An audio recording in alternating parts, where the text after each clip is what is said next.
Morjesta kaikille, tervetuloa E-Bike Protectin pyöräliikkeen edustajaan. Mä oon Mäkisen Samuli ja me lähdetään tänään harrastamaan illapyöräilyä meidän työporukan kanssa.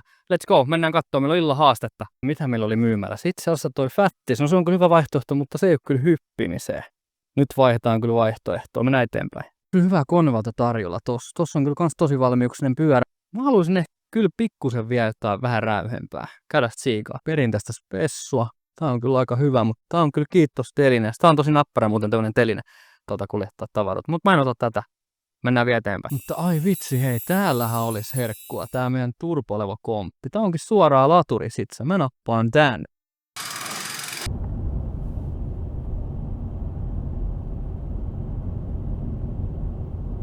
Nyt me lähdetään tästä. I've never seen Riku use helmets. Kuka voittaa? Meillä on tänään E-Bike Protectin hyppykilpailu. Me kuinka monta metriä 7 metriä. vähittä. Riku hyppää 10. Joo. Jos mä saan 2 metriä, niin mä oon siitä tyytyväinen. Katsotaan tuleeko metriäkin. Cameras filming. It's Stunt Monster Shane here. With those glasses, you're probably the fastest Marius in the world. Sitä kaikille me ollaan täällä E-Bike Protectin ajotiimin kanssa vähän kattelen paikkoja. Meillä on tänään tämmönen challenge, eli hyppyhaaste. Ja tässä on mesta, mistä me sentataan tänne.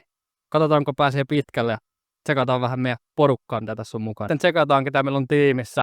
Mä oon Riku, mä oon meidän Tampereen myyjä. Mä toivon, että mä hyppäisin metrin tällä mun levokompilla. Morjesta vaan kaikille. Marius Tampereella myyjänä. Tässä mun kaijantti. Ja tänään näytetään pojille kuinka hypätä. Hullua. No niin, ja sitten täällä on meidän kauppias. Kuka hän on? Moro, mä oon Aatu ja tänään mulla on lentokoneena tämmönen uusi levo. Jes, ja tänään Samuli on sitten viimeisenä. Joo, eli tänään mulla on tässä tämmönen Spessun turpolevo komppi 2024. Jos tänään pääsis hypyille, olisi kova sana. So, here is our English professional speaker. Who are you? Hi, I am Ivan and I am bike mechanic from Tampere. And this is my Levo 2025 comp model. Perfect. Mukana on 5 kuskia. Jokaisella oma maastopyörä. 1 hyppyri. 1 hyppy. Tavoite: lennä mahdollisimman pitkälle. Pisimmälle hypännyt voittaa. Eli nyt meidän eka hyppääjä Aatu Vuorijärvi. Katsotaan kuinka pitkälle menee.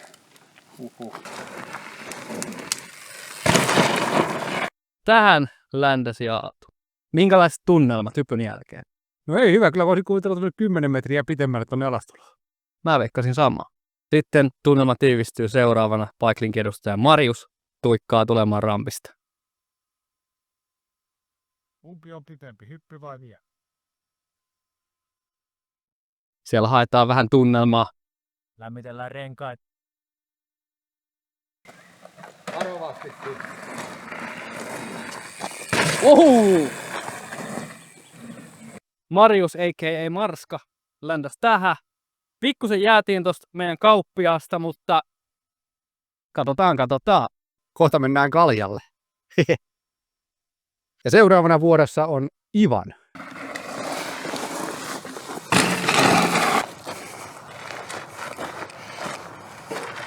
What's your feeling? Just second. But do you want to try new time? Yeah, one more. 2 hours later. Ja seuraavana 35. yritys Ivanilta. Saa tulla.